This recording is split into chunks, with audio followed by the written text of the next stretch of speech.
Masih banyak yang belum paham soal racikan CVT yang paling bagus, paling enak, atau yang terbaik.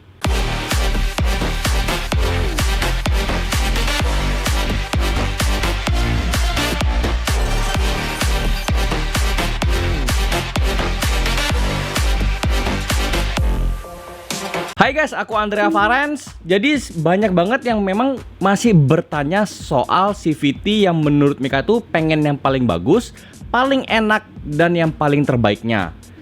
Ya jujur aja sih ya, kalau pertanyaan seperti ini tuh jujur aja aku memang bingung cara ngejawabnya. Karena kan ya yang paling bagus, yang paling enak, dan terbaik itu kan banyak definisinya. Maksudku seperti ini, kita anggap aja ke makanan ya. Ada orang bilang, aku pengen makan yang enak. Ya makan apa? Kan makanan itu banyak jenisnya, ya nggak? Atau aku mau makan di restoran terbaik. Ya kan nggak tahu terbaiknya itu yang seperti apa. Apakah western food, Chinese food, atau mungkin Korean food? Kan banyak. Atau saya mau yang terbaik. Terbaiknya yang gimana? Yang seperti apa? Ini yang menurutku masih yang orang itu belum paham ya. Jadinya ya di video ini aku bikin kalian lebih paham lagi. CVT yang paling bagus atau yang terbaik atau yang terenak itu seberapa dalam kalian paham dengan dunia racing itu dulu. Seberapa akrab juga dengan motormu, dan tentunya bagaimana kalian kenal baik dengan mekanik yang menangani motor kalian ya. Ini kalau kalian yang bukan mekanik. Karena antara rider dan mekanik itu harus sepaham dulu, sepemikiran dulu, supaya motor yang nanti akannya diracik itu bisa menghasilkan hasil yang sesuai dengan apa yang diminta sama rider itu atau kalian sebagai rider.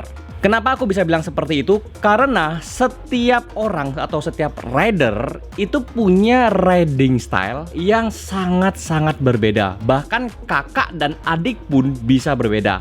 Anak dan ayah pun atau papa kalian itu bisa berbeda. Dengan ibu kalian apalagi. Kalau men-setting CVT itu biasanya pasti akan memilih dari yang namanya akselerasi dan juga namanya top speed. Nah, ada yang beberapa memilih akselerasi itu dengan berbagai alasan. Misalnya ada yang memang nggak suka kebut-kebutan karena pengennya itu jalannya santai. Ada yang karena sayang dengan mesinnya ya, dalam arti tidak pengen nge-rev tinggi atau maksa mesin supaya putarannya tinggi. Dan ada juga karena takut atau trauma ya. Contohnya aku sudah trauma dengan namanya top speed ya. Jadinya ya aku selalu mengandalkan namanya akselerasi motor supaya nariknya enak.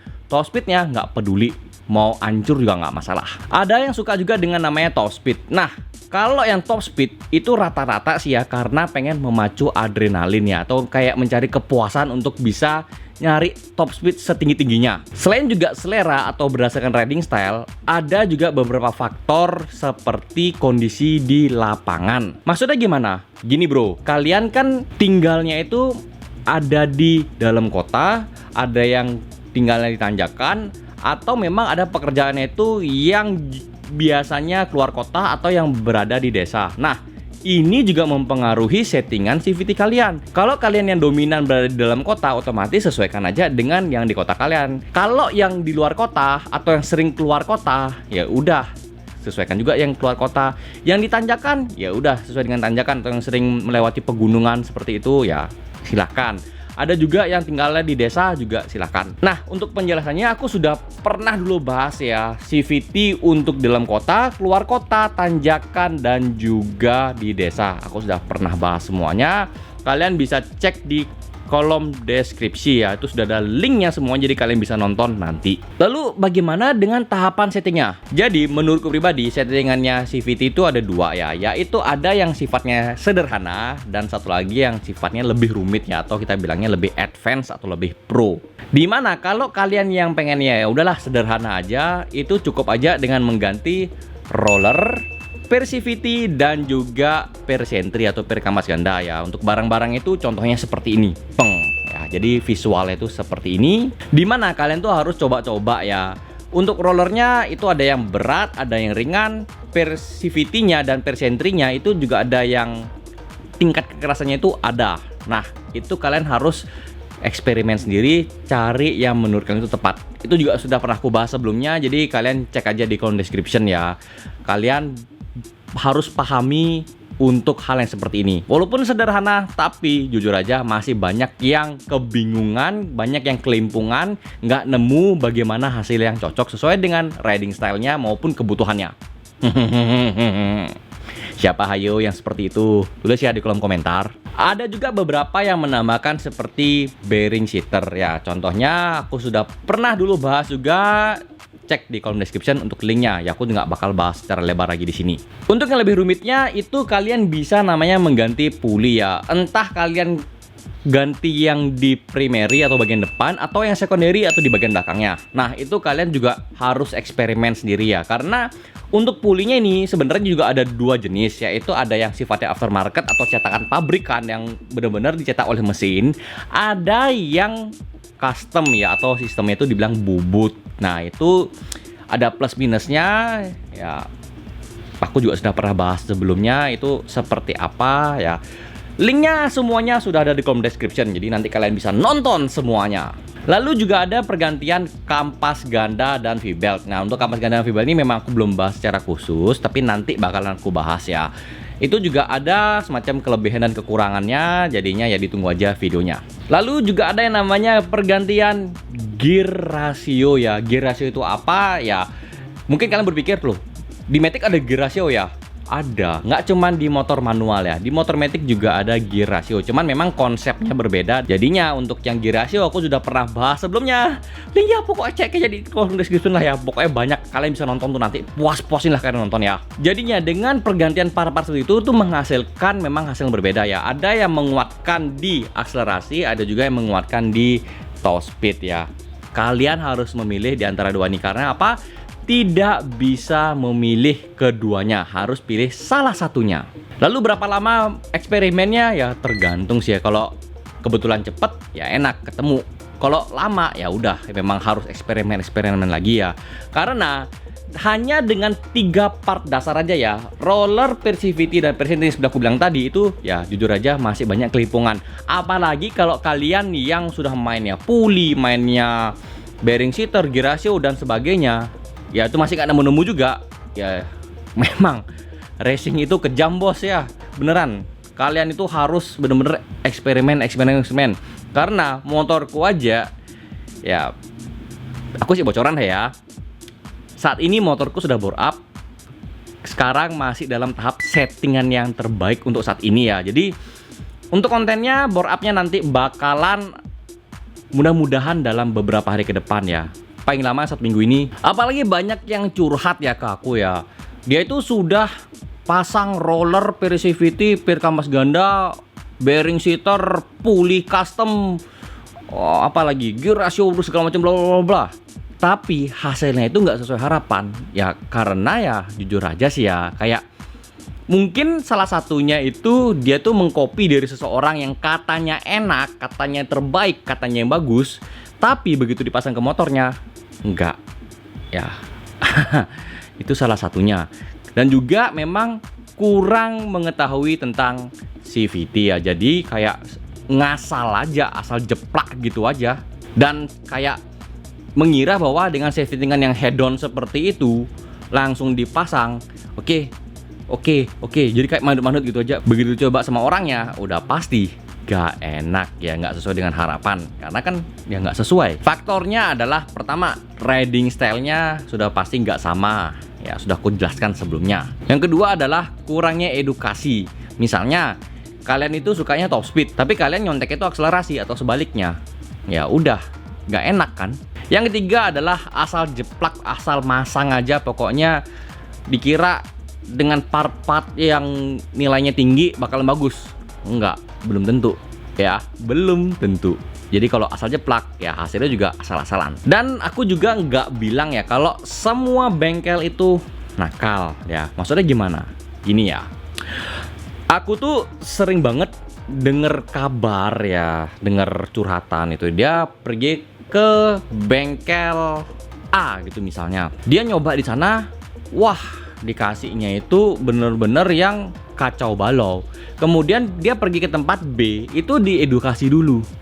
Ini seperti apa sebenarnya baru dipasang. Ya, memang kenapa aku bilang harus hati-hati memilih bengkel ya. Karena kalau mekaniknya yang baik, itu sebelum dipasang harus diedukasi dulu orangnya. Ini mau dipakai apa dulu motornya.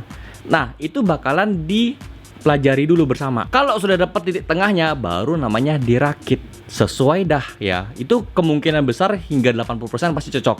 Kalaupun tidak cocok, itu hanya palingan kurang dikit-dikit aja, tinggal penyesuaian. Tapi kalau yang nakal, itu pasti bakalan kayak, udahlah pokoknya nggak mau ribet, pokoknya dipasang cek. Wah, terbaik, pasti kencang. Ya kencang dasmu. Begitu coba, nyet, kok begini, kok begitu, hasilnya bisa berisik, bisa getar lah, bisa apa. Ya, kurang lebih seperti itu. Jadi memang harus memilih. Belum lagi nanti part yang dikasih itu ya abal-abal lah, atau bekas lah, atau inilah. Kan kita juga nggak tahu namanya kalau sudah bengkel nakal ya. Ya makanya kalau kalian mau main racing, siapin budget ya. Pilihlah bengkel yang benar-benar berkualitas supaya hasilnya juga berkualitas. Jadi kalau dengan yang bengkel yang baik atau yang jujur ya bisa dibilang, itu bakalan dikasih solusi yang tepat supaya hasilnya juga enak dipakai untuk jangka panjang. Tapi kalau yang nakal-nakal, ya udahlah dikasih yang muter-muter nggak jelas lah. Siap-siap aja itu yang maunya bikin enak malah keok. Perlu diketahui ya, kalau kalian sudah mau main racing atau terjun ke dunia racing, alias mau upgrade entah CVT kalian, entah mesin kalian, itu ada yang namanya sistem coba-coba. Karena apa? Kalian tau lah ya balapan MotoGP. MotoGP itu tuh walaupun motornya harganya miliaran, ya satu unitnya miliaran, perlu namanya setting setiap mau race ya. Jadi setiap mau balapan setting. Beda sirkuit, beda settingannya. Beda rider, beda settingannya. Beda cuaca, beda lagi settingannya. Dan wah lebih parah lagi, lebih detail yang tidak bisa aku sebutkan satu persatu. Karena ya main racing itu harus coba-coba. Disesuaikan dengan semua aspek. Bedanya kalau dengan harian itu disesuaikan aja dengan kebutuhan ya, nggak perlulah dengan sesuai cuaca, sesuai dengan jenis aspalnya seperti apa, itu nggak terlalu lah ya. Yang penting nyaman digunakan, bukan kenceng-kencengan. Kita bisa ambil contoh ya, kalau di MotoGP itu ya, kenapa aku bisa bilang coba-coba ya. Kalian tau lah di Repsol Honda saat ini ya 2021 itu ridernya adalah Marc Marquez dan Pol Espargaro. Nah, dua rider ini punya settingan motor yang berbeda. Walaupun ya Marc Marquez ini yang selalu menjadi acuannya settingan di semua Honda ya, nggak cuma di Repsol tapi ke cabang-cabangnya atau tim satelitnya itu biasanya setelan Marc Marquez yang dipakai. Makanya beberapa rider itu malahan keok kalau pakai settingan dari Marc Marquez. Karena apa ya? Itu settingan untuk Marc Marquez. Beda riding stylenya dengan yang rider yang lain, rider yang mungkin di luar Honda ya, maksudnya di luar tim utamanya yang seperti LCR atau apalah tim-tim satelitnya ya, kan beda-beda. Jadi ya kalau dipakai pun belum tentu yang lain itu bisa pakai. Makanya aku selalu bilang riding style itu mempengaruhi. Riding style si A dan si B itu berbeda. Gampangnya gini deh, kalian tau lah kakak adik ya, Marc Marquez dan Alex Marquez. Alex Marquez ini dia tuh tidak bisa pakai settingan kakaknya. Karena apa ya? Memang riding style-nya berbeda. Makanya pasti ngeok-ngeok. Begitu. Contoh lainnya yang baru-baru angkat ini ya, yang baru-baru kejadian ya bulan Agustus lah. Quartararo dan Vinales di Yamaha. Di mana sekarang ini Vinales kan sudah pindah ke tim Aprilia ya. Nah, Yamaha saat ini tuh memakai acuan settingan dari Quartararo. Jadinya Vinales itu kalau ngikutin settingannya Quartararo itu nggak bisa. Bahkan dia sampai frustasi dan akhirnya ya pisah dengan Yamaha ya, cerai dengan Yamaha di pertengahan musim dan masuk di Aprilia. Ya kurang lebih seperti itu. Karena apa? Riding stylenya berbeda. Nah, kenapa sekarang Vinales seneng di Aprilia? Karena apa? Aprilia ngasih settingannya sesuai dengan apa yang diminta sama Vinales. Kan jadinya enak buat berkendara sesuai dengan kebutuhan. Begitu. Sehingga setiap rider, setiap tim, setiap sirkuit, apalagi cuaca dan sebagainya itu punya styleline yang berbeda dan mereka harus namanya coba-coba sendiri, bereksperimen sendiri sebelum race atau balapan yang sesungguhnya itu di hari Minggu ya. Makanya kan ada namanya free practice lah ya, sekitar 2-3 hari seingatku. Nah, itu mereka buat untuk eksperimen sebelum balapan dimulai ya. Paham? Itulah kenapa main racing itu kejam dan harus coba-coba.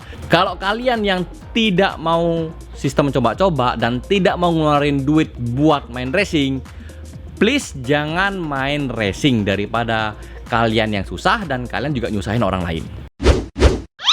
So guys, itu yang bisa aku sharing untuk kali ini. Terima kasih sudah nonton video ini sampai selesai. Aku Andrea Faren. Sampai jumpa di videoku berikutnya. Keep safety riding and enjoy your ride.